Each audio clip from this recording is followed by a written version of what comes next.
Welcome, everyone, to the RCI G- webinar titled Identifying and Responding to Dementia Issues During Screening and Assessment. It will be presented today by Cindy Holloway. Hello, Miss Cindy. Hello. Turning it over to you. Okay. Thank you so much, Elaine. I'd like to start off giving you a little bit of my background. I'm a registered nurse, and I served as director of a Alzheimer's assisted living residential facility. In this capacity, I did a lot of screening potential residents. I also screened clients for the adult daycare program. I screened family.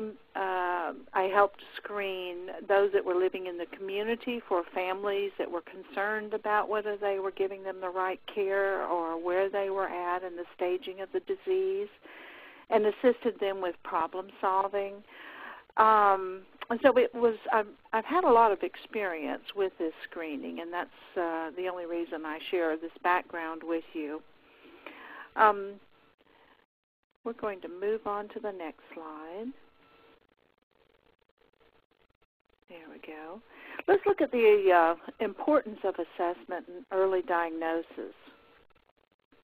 If dementia is unrecognized, it can lead to some very negative consequences.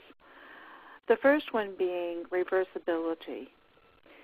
There are two types of dementia. One is a reversible dementia, and the second is a non-reversible dementia. If a person is not assessed and diagnosed, then they may be living with a reversible dementia, and we're going to discuss that in a little bit more detail later on. Another consequence of unrecognized dementia is noncompliance with medications. There are some medications out there, although it will not cure the person of the disease, that does help with behavior symptoms and a possibility of slowing the disease down. The next is unaddressed symptoms. If a family or the person with the dementia is unaware that they have the disease, there may be symptoms that are confusing and puzzling to them, symptoms that they don't understand and thus are not addressed properly. The next one is unaddressed safety issues. Those living with the disease suffer from memory loss, of course, and then also impaired judgment. They may not know when they put themselves in an unsafe situation, or, as the next item says, victimized. Unrecognized dementia can lead to victimization of those living with the disease, and especially with those living alone. And finally, crisis and catastrophic avoidance. What this is unrecognized dementia can leave a person open to a crisis situation that could have been planned for, and then also responding to a person with dementia, if you're aware that they have it, can avoid catastrophic reactions. We're moving to the next slide. We want to look at the two types of dementia now. The first one is non-reversible dementia. And this is the list of those, and we're going to cover these in a little bit of detail here. It's very important to know the difference between the non-reversible and the reversible dementias. The first non-reversible is Alzheimer's disease. It is the most common of the dementias. It's not a normal part of aging, and the disease always progresses slowly. It also is a disease that has no current cure and is the sixth leading cause of death in the United States. It's a disease that affects all age groups, more so among the elderly, though. Now, the next one is vascular dementia. This is the most second common cause of dementia. It's caused by decreased blood flow to part of the brain. The symptoms may overlap with those of Alzheimer's. And memory impairment is not usually as pronounced as it is with Alzheimer's disease. Now, the next one is mixed dementia. This is a symptom of Alzheimer's plus another type of dementia. An example would be a diagnosis of Alzheimer's and Parkinson's disease. Mixed dementias are far more common than what was previously thought. Pick's disease is the next one. It has an onset before of age 65. Initial personality changes are a hallmark of this disease. Loss of normal controls such as gluttony. Also characteristic of hypersexuality. Lack of inhibition, roaming behaviors.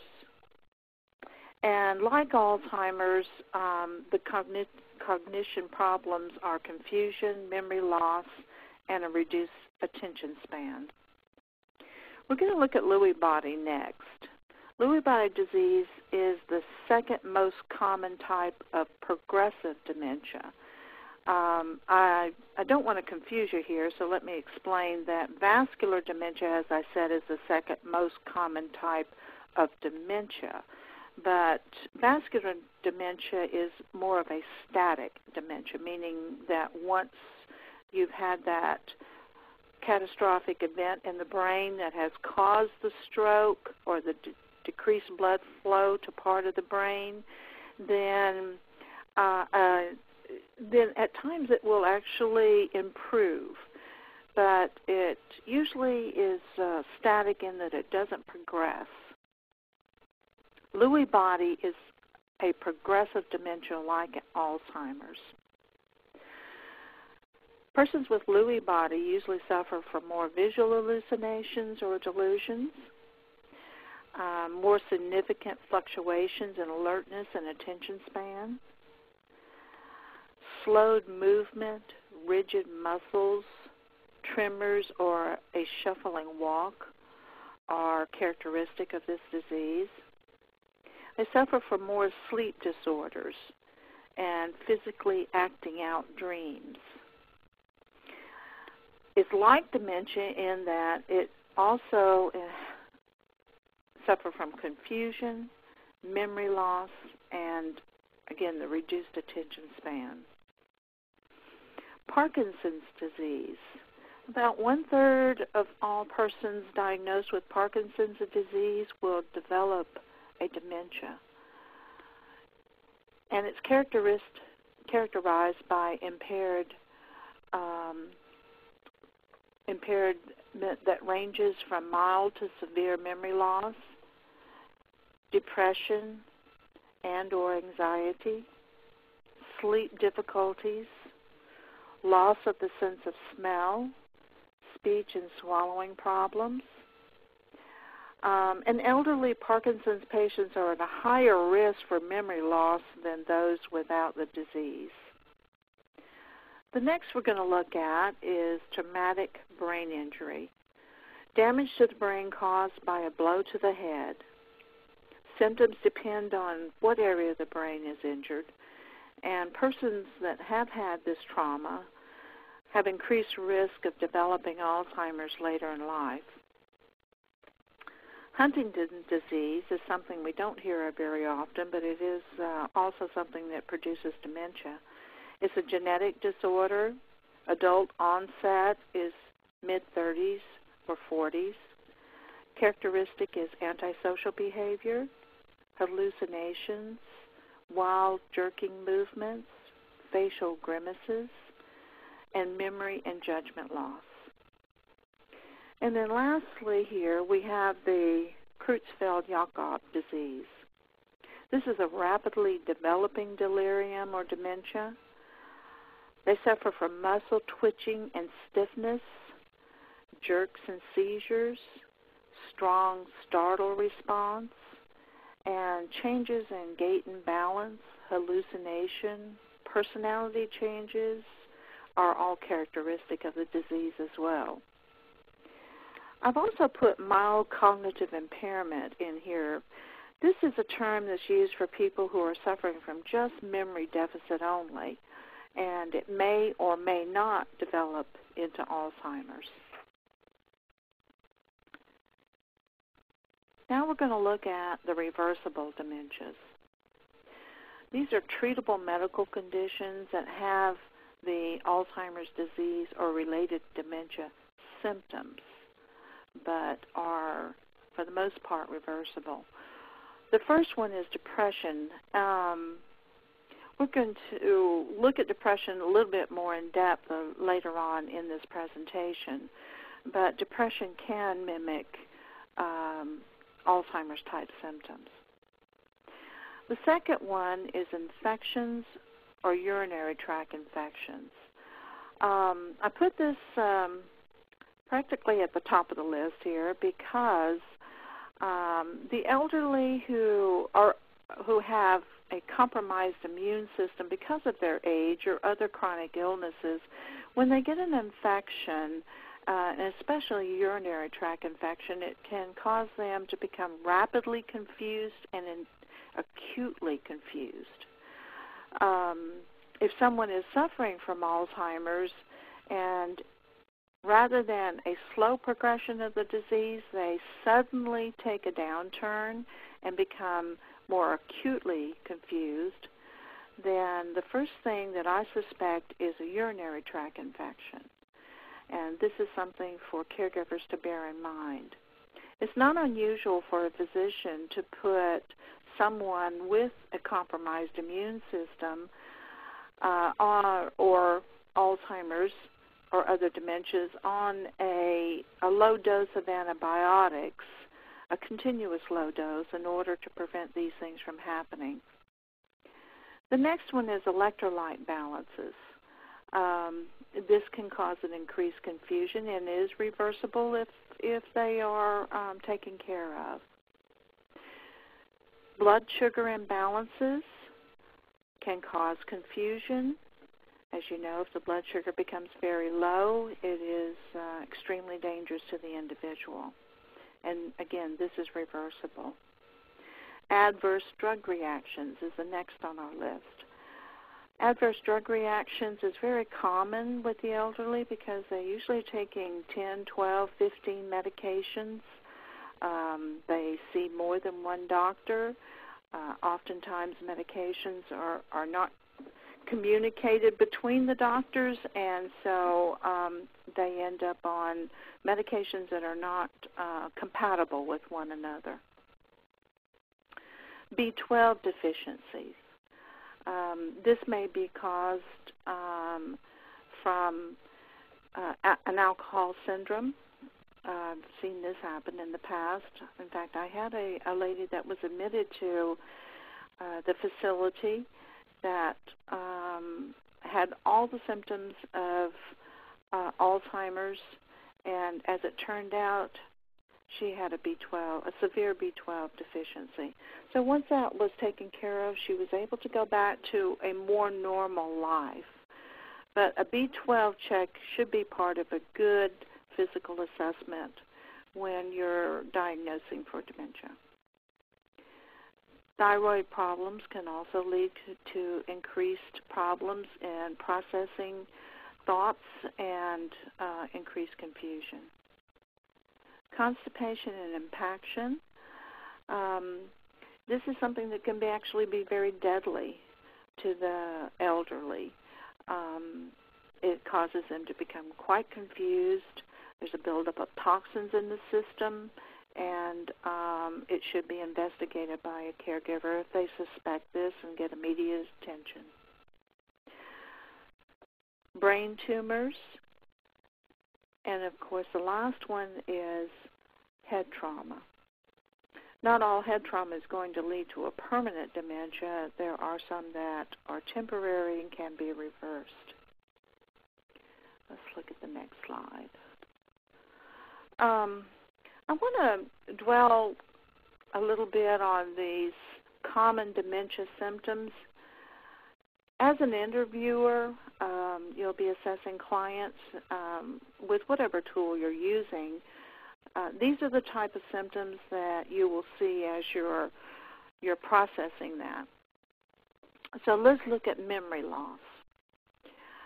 People with dementia seem to forget more and more, and the most recent events seem to be forgotten most quickly. And occasionally, though, they have these little pockets of memory, or what I call windows of clarity.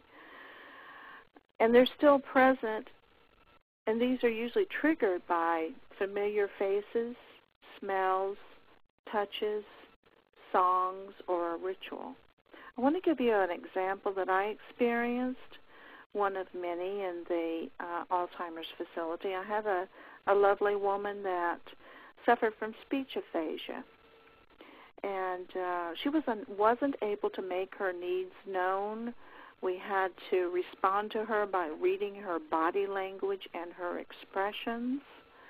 But she walked up to me one day out of the clear blue and put her hands on her hips and said, "You know, I just don't understand a darn thing anymore." And then that little window of clarity closed, and she walked off. And I never was able to understand anything that she said after that. And that was the first clear sentence she had spoken in 8 years. That's an example of a little window of clarity. Languages and communication problems.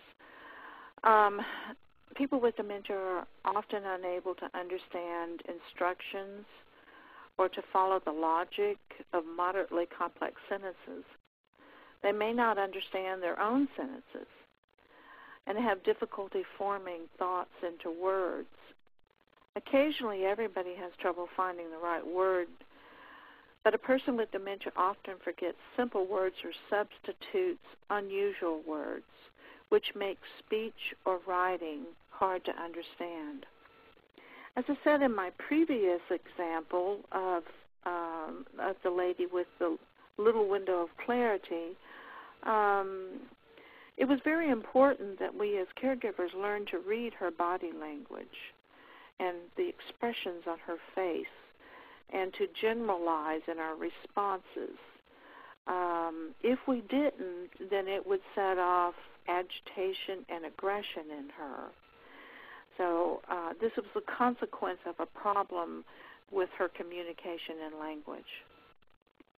The next one is general or acute confusion. This behavior causes a person with dementia to become alienated from others and to be unpredictable in interactions. Confusion can also be acute, that is, suddenly and limited in time, such as a hospital stay. In addition to this general confusion, people may become disoriented to time and place, and they often forget the current time and get lost in familiar environments. The next one is difficulty with abstract thinking. People with dementia often have difficulty in performing mental tasks. For instance, planning tasks, making decisions, or organizing projects become more and more difficult as the disease progresses.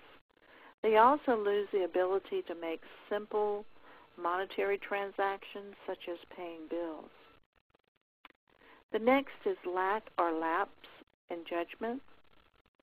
Some people may have lost their ability to discern when they've put themselves in a dangerous situation, or the inappropriateness of paying the yard man $800 to cut the grass.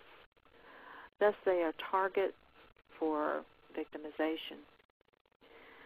Difficulty performing familiar tasks.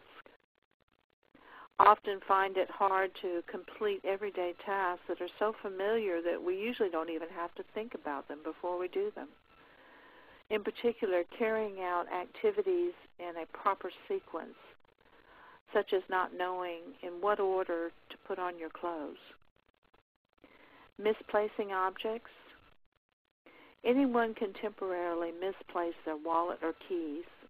A person with dementia may put things in unusual places, such as the toaster in the refrigerator or a ring in the sugar bowl. Behavior or personality changes.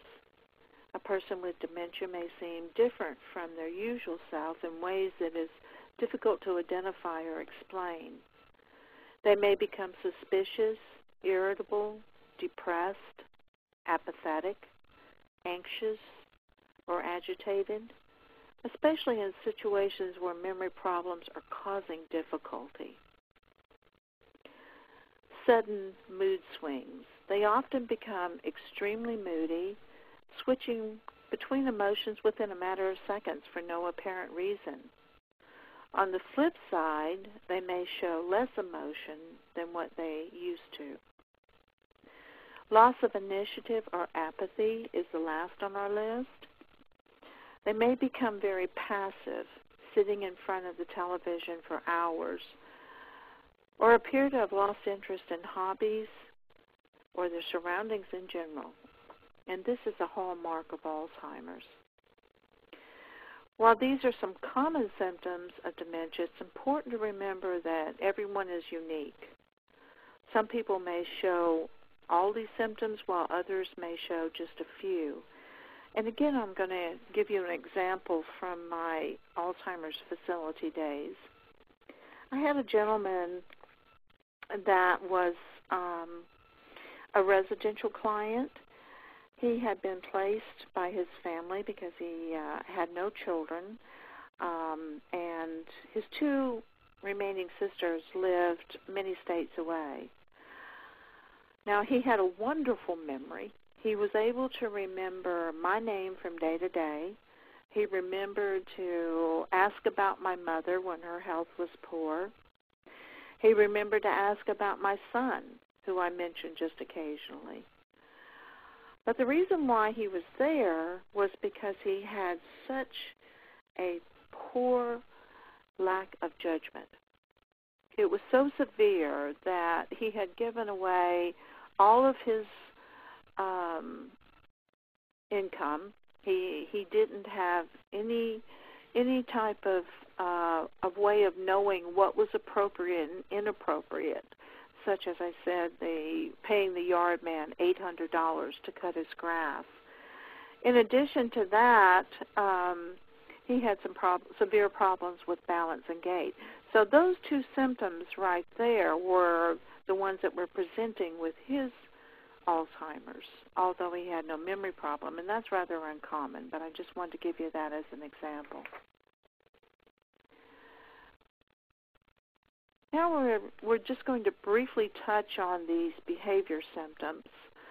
I'm not going to dwell in depth on these because they are something you just need to be aware of, and you may observe such as this as you're doing your in-home assessments. The first is agitation or aggression. Anxiety is the type that a person is unable to control. When we become anxious, we're able to reason ourselves out of that anxiety, but a person with dementia is unable to do so. It may be chronic anxiety. Catastrophic reactions, these are reactions where a person is so overwhelmed by their surroundings or by constant noise, being taken to strange places, that they just completely shut down. Increased confusion could happen acutely due to any of those things that we had discussed earlier as being the reversible dementias, the urinary tract infections, or the constipation, electrolyte imbalance. Delusions, that's a belief in something that is not real. Hallucinations, or seeing, hearing, or smelling something that is not there. hoarding, and that could be hoarding anything from food to used Kleenex. Inappropriate sexual behaviors. This is not uncommon. It's fairly common with dementia. It's something that they're not able to control. They have lost their ability to discern what is appropriate or inappropriate. Inappropriate toileting. For the same reason, they don't know that it's inappropriate to toilet themselves any place other than a commode. Paranoia, to such that they become distrustful of people that they have trusted all their lives. Repetitive behaviors, they can either be verbal or they can be physical. Sleep disturbances are not uncommon, and that's oftentimes they get their days and nights mixed up. Sundowning is an increased, though not usually acute, such as those that happens with urinary tract infections, but an increased confusion during the afternoon. There's been a lot of theories about sundowning. In my experience, I think it's due to a shift in the day. That's the time of the day when the husband should be coming home from work, the children should be getting their homework, time to plan and prepare a meal. This is my experience from what people with dementias have told me. I had a woman who would sundown every day about 5 o'clock, and she would become very anxious because she couldn't find her kitchen in order to make Jimmy her biscuits. Because if he didn't get his biscuits, then he was just going to be fit to be tied. So we had to address that on a daily basis. Wandering may be wandering that is aimless. And then there's also the wandering to aggressively seek getting out of a building. All right. Now, how can you tell as an interviewer whether a dementia is reversible or non-reversible? The reality is you can't. You can't discern between the two.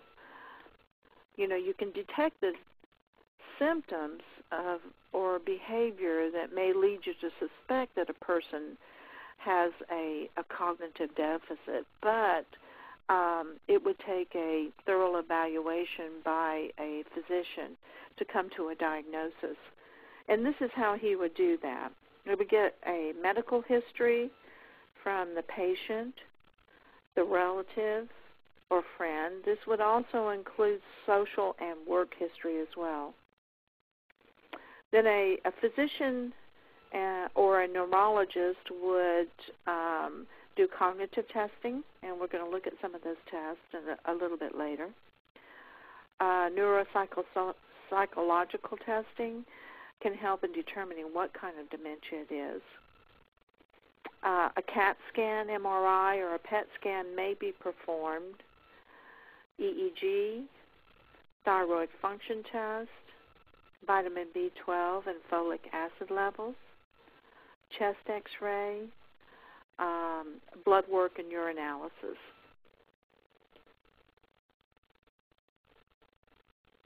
Okay. Now let's look at those assessment tools that we were talking about. There's 3 types of assessments that that you as social workers and case managers would usually do. And one is the ADL or IADLs. The other is the cognitive function test. And then the third is the depression, the geriatric depression scale. So let's start off with the ADLs. The determination of need, or the DON-R, which is the revised version of determination of need, is used by by most AAAs and other agencies that do this type of screening. It's a self-reported or proxy report assessment that can be done either telephonically or in person.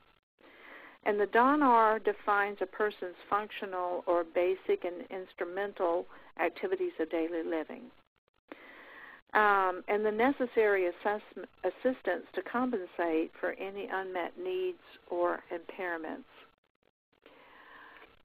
The things that the basic activity of daily living covers are eating, bathing, grooming, dressing, transfer, and that's in and out of bed or chair, and bowel and bladder continence.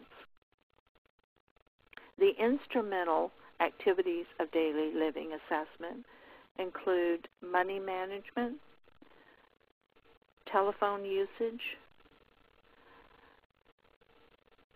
and outside home, and let me explain what that means. What that is if the client is able to get out of their home and to essential places outside of the home, or if there is somebody who's able to assist them in, say, going to their physician's appointments or going to the grocery store. Preparing meals, laundry, housework, routine health. And this is getting them to the doctor for their checkups. Special health, and that is there someone who can help them follow the directions of a physician or a nurse or therapist as needed for specialized health care? Are they able to do it for themselves? And then last is being alone. Are they able to live alone? The DON-R is very helpful in providing long-distance family caregivers a picture of the care receiver's ADL deficits, and this is good for planning purposes. Now, in the cognitive function test, the first one we're going to look at is the mini-mental state exam, or the MMSE. Now, this exam has to be done in person. It cannot be done over the telephone. It's a pen and paper type. And it's the most common cognitive assessment tools used by clinicians. The mini-mental exam is a tool that's used to systematically assess the mental status. It's an 11-question measuring test, and there's 5 areas of cognitive function that are examined. One is orientation, memory registration, attention and calculation, memory recall, and language. The MMSE takes 10 to 15 minutes to complete, but it's not sensitive enough to detect many who are in the early stages of dementia or mild cognitive impairment. The next one we're going to look at is the Rowland Universal Dementia Assessment Scale. Now, this is also an in-person assessment. It's a short cognitive screening designed to minimize the effect of cultural learning and language diversity in the assessment of baseline cognitive performance. The assessment includes memory registration, body orientation, praxis, or that is the performance or application of a skill, drawing, judgment, memory recall, and language. I have used this, the Rowland University Dementia Assessment Scale, more than the mini-mental in the past because it does give you that culturally diversity and it assesses a client's judgment. The next one is the telephone interview for cognitive status, and this is a telephonic or in-person exam. It examines orientation, memory recall, attention and calculation, comprehension, and recent memory, language, and delayed recall. The exam instructions state that being administered over the telephone, the examiner must speak to someone at the location, either a family member or a caregiver, who will serve as a proctor to ensure that the environment is appropriate for testing and that the examiner is able to hear well. This tool is sensitive for diagnosing dementia from non-dementia clients, but not sensitive to diagnosing early-stage dementia or MCI from non-dementia clients. The next one we're going to look at is the St. Louis University Mental Status Exam, or SLUMS, as we commonly know it. This is an in-person exam. It's a pen and paper. Assesses orientation, short-term memory, calculations, naming of animals, clock drawing, and recognition of geometric figures. This one I have used quite a bit in the past, and it's very good for those that are in the middle stages and latter stages of the disease. Now, the Blessed Orientation Memory Concentration Test, or the BOMC, is one that I've been using with a program called Care Consultation, and I'm very familiar with that one as of recently. I want to dive into that one a little bit more than what we have the others. This is a telephone-based assessment of the cognitive status and functional decline. And now that's becoming more necessary to do these telephone assessments because of the time involved in an in-person assessment, the cost-effectiveness of a telephone assessment over an in-person. And so I think we're going to see more of these in the future. Now, the BOMC was developed by R. Katzman in 1983, and here is a copy of it on the, as you can see on your slide. The 6-item BOMC test is pared down from the original 29 items based on a series of statistical analysis. And the scores from each of these 6 items are multiplied as detailed below it. I've got that on another slide as well, to yield a weighted score. And the possible scores on the BOMC range from 0, or all items were answered correctly, to 28, or to the 6 if it's the reduced questionnaire, that all items were answered incorrectly. The weighted scores greater than a 10 is consistent with dementia, according to the studies. And it begins by asking you to tell the interviewer what year it is now, what month it is, and then it asks the client to repeat a phrase, which is John Brown, 42 Market Street, Chicago. And then you get them to repeat that back to you several times, and telling them that you're going to ask them to remember that phrase and repeat it in a few minutes. Then it asks, can you tell me about what time it is without looking at your clock or watch? Now, you also ask them to count backwards from 20 to 1, and then beginning with the last month of the year to say the months in reverse order. And then finally, the last thing you would ask him is to repeat that phrase, John Brown, 42 Market Street, Chicago. So as you can see, it's a very brief assessment. It doesn't take very long at all, but it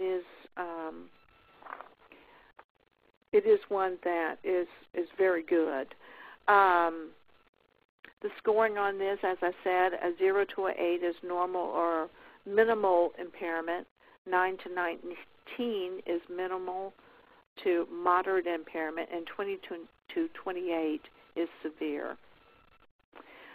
Now we're going to go back and look at depression. The tool that we're going to look at is the Geriatric Depression Scale, or GDS. Depression is common in late life, but it isn't a normal part of aging. Most people believe that it is, but it actually is not. It affects nearly 5 million of the 31 million Americans aged 65 and over. Depression is often reversible, and with prompt and appropriate treatment, that can be accomplished. But if left untreated, it can result in some disastrous effects, such as physical, cognitive, or social impairment, as well as delayed recovery from medical illness or hospitalization or surgery, increased healthcare utilization, and lastly, not suicide, as well. The primary risk factors for depression in the elderly are disabilities, which come with the normal part of aging, disabilities due to new or previously existing medical conditions, a sense of a diminished quality of life, and difficult or tense relationships with caregivers.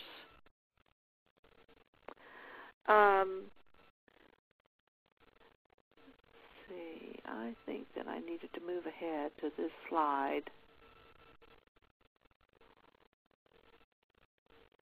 No, sorry, I didn't. The Geriatric Depression Scale is a 30-item self-report assessment, and this can be done over the telephone or in person. And it evaluates somatic concerns, lower affect, which is the facial expression or lack of expressions, cognitive impairment, feelings of discrimination, impaired motivation, lack of future orientation, and lack of self-esteem. All right. Now we want to look at some clues to cognitive deficit during an assessment. As an assessor, some of the things that you may discover when you're talking to someone is that they're forgetting the conversation or parts of the conversation. They may have even missed the appointment. They may miss the appointment repeatedly. Then also a refusal to do the assessment or to continue with an assessment. If they're having difficulty understanding you as an assessor, either it could be because they have problems with their hearing, too much competing for the attention of their mind, or they don't understand, their brain isn't processing the information as you're talking to them, then they may refuse. Anger or agitation may evolve from any of the above things that I mentioned. If you're pushing somebody with a memory problem to come up with an answer or express something they're unable to, then quite often they'll get angry or agitated. Compensation. This usually happens in this form.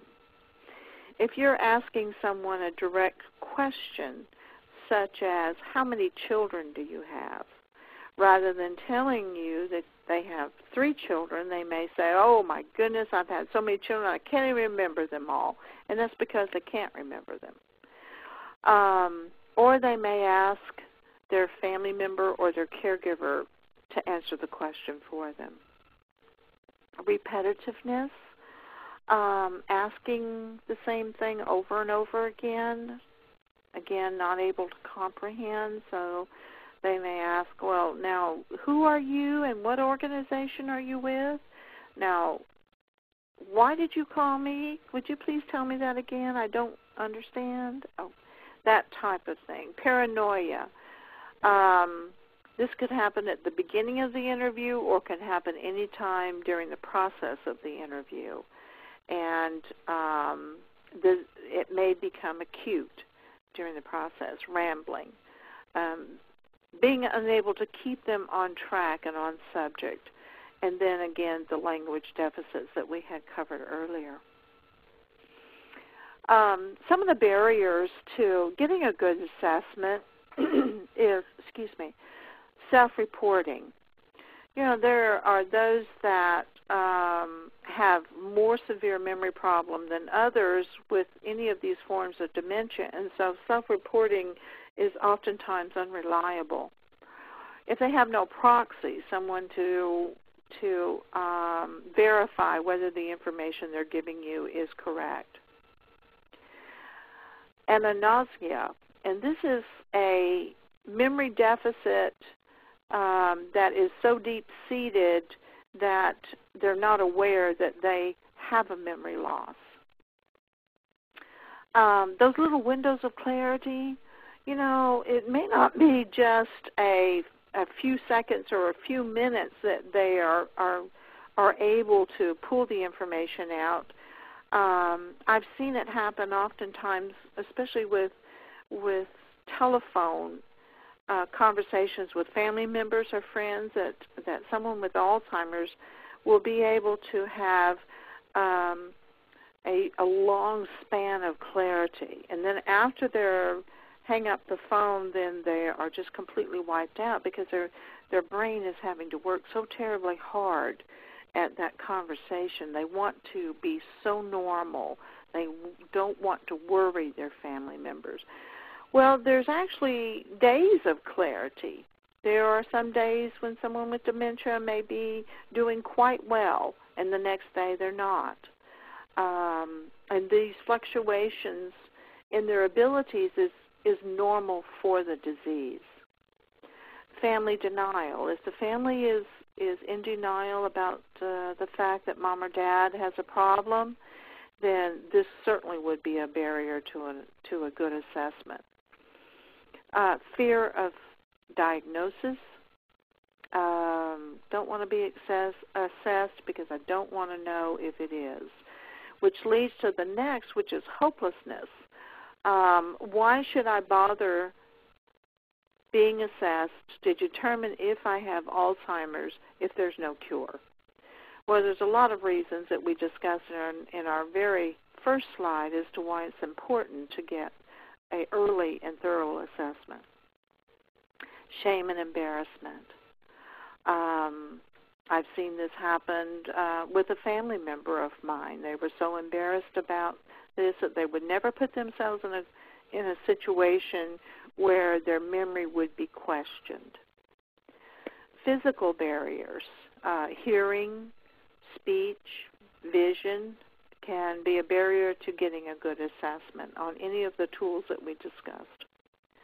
And the language barrier, whether it be speaking a different language or dialect, or that they're not processing what you are saying or not able to express themselves. And cultural barriers. In many cultures, it's not appropriate for someone with dementia to be in conversation with anyone other than their family members because of the embarrassment associated with it. Okay. In our next slide here, we're going to look at assessing older adults. You would obtain the family, social, and employment history. Having all of this together is helping you put together a puzzle when talking to someone and trying to determine if they truly have a problem. Obtaining their medical history, of course. When you sit down with someone to do a test, they may develop some test anxiety. Reduce that by making them feel relaxed before you actually start the test.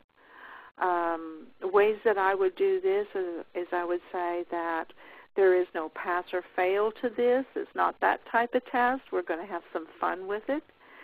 And if at any time that I make you feel uncomfortable, we can just stop, okay? Reduce distractions. That would be things like the radio or the television as the background, or the grandchildren hooping and hollering in the other room. Compensate for hearing loss. Sit directly in front of the person, reduce those noise distractions, and speak slowly and distinctly. And, of course, compensating for vision loss. You may have to provide the exam in a larger font. Therapeutic positioning. What this means is that you want to sit with the person face-to-face so they could see you, but not with a desk between the two of you. Having a desk between you is making you the official, and they are there facing the principal in the principal's office. You want to sit and be an equal with them during this assessment. Building a relationship. Building a relationship is so important when you're doing an assessment, and that's just spending a few minutes to talk with them before you go into it. You will be much more successful if you spend that time doing it. Let them know that you anticipate that this is going to be a very pleasant experience and that they will enjoy it as well. Always have a smile in your voice. You know, sitting face-to-face with someone, you can put that smile on your face, but you can also put it in your voice as well when you're doing a telephonic assessment. Always be non-judgmental, never critical of any response that you get during an assessment. You can be empathetic, but there is a fine line with being too empathetic. This will usually get them, the examinee, off track. Be encouraging.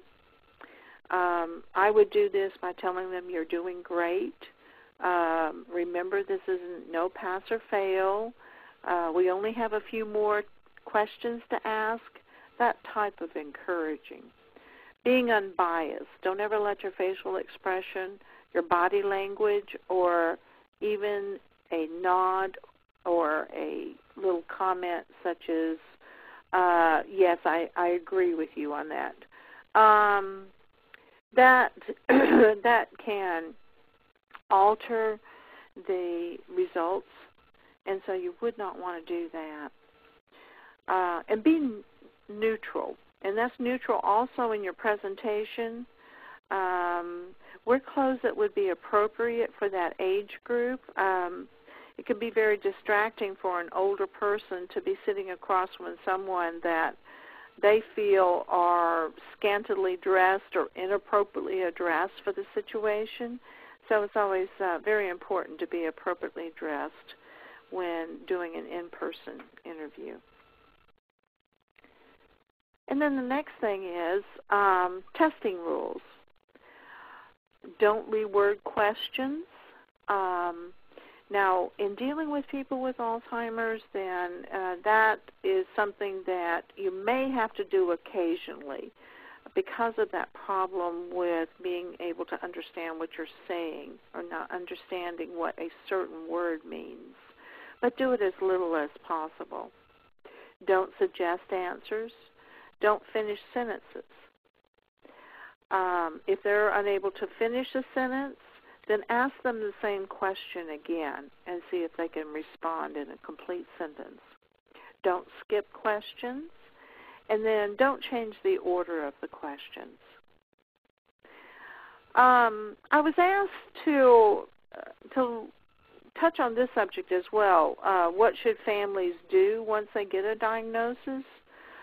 Really, one of the first things that has to be done before they can move forward is to accept the diagnosis. You know, this is This is some of the most difficult things to do for many family members and those with the disease as well. Sometimes it takes a long time. They may go through those stages of grief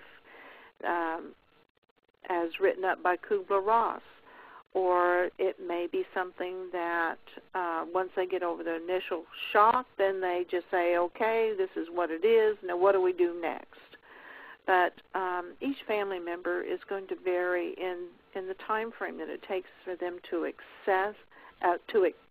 to internalize that information and to accept it. And we have to be respectful. But if they never come to acceptance, then that is not a good thing, because then they're not able to move forward on behalf of themselves, on behalf of the person with the disease. Seek education and resources in their community.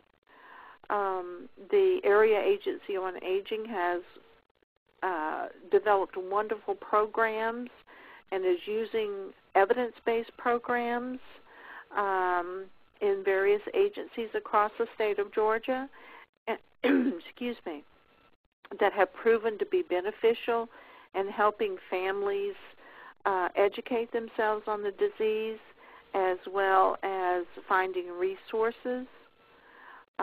Educating themselves is going to help them plan what to do or what may be around the corner as far as the symptoms and the behaviors.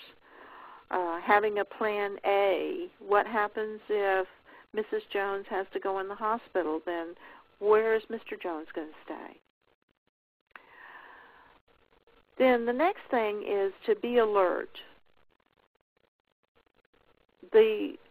The memory loss is not stagnant, as we've discussed earlier with Alzheimer's. It's one that is progressive. But even with those stagnant memory losses, such as the strokes, then they may do things that put themselves at danger or put someone else at danger. So it's always be alert to any changes in their behavior. Sometimes these changes may be very subtle, such as the onset of a urinary tract infection, or it may be very blatant. Be flexible. You may have to do some things that you never expected yourself to do. Having been a family caregiver, I can relate to this personally. I never expected myself to drive into my mother's driveway and see her there at the door with a man with a leg monitor on, and she was just carrying on a cheerful little conversation with this man. And I believe if I had not driven up at that time, then I don't know what would have happened, but I think I probably intervened on something that could have had a tragic ending. So be flexible. If you say that Mama will never wander, then I think you need to make a plan just in case and be aware and be alert that this is a possibility, that wandering is far more common. Although she hasn't shown any wandering tendencies up to this point, then that doesn't mean it won't happen tomorrow. And then caregivers should take care of themselves.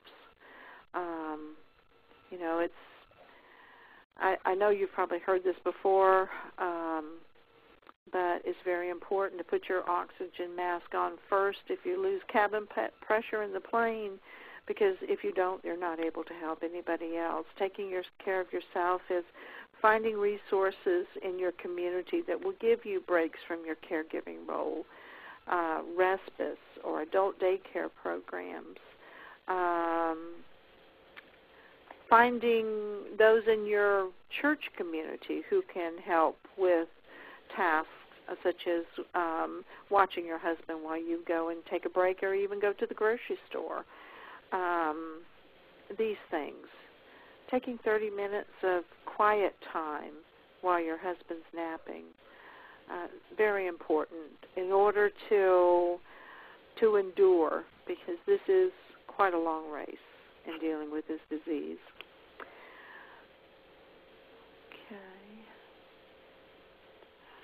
Well, I want to thank you for joining me in this presentation, and I do hope it's been helpful.